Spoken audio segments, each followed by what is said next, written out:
Guys कैसे हैं आप लोग। आयो सब लोग अच्छे ही होंगे। मेरे ब्लॉग में आप लोगों का स्वागत है। तो मैं आई हूँ पहाड़ों पे घूमने। मुक्तेश्वर शिव जी के भी दर्शन करके अभी जा रही हूँ। एक पॉइंट है यहाँ पे, वहाँ पे जा रही हूँ। दिखाती हूँ, आप लोग बने रहिए मेरे साथ। ये देख रहे हैं गाइस, पूरा जंगल। हाँ हम चल रहे हैं। यहाँ गिरोगी ना तो अस्पताल नहीं आता।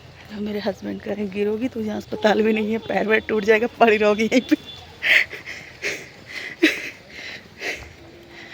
गाइस बहुत रास्ता देख रहे हैं आप लोग।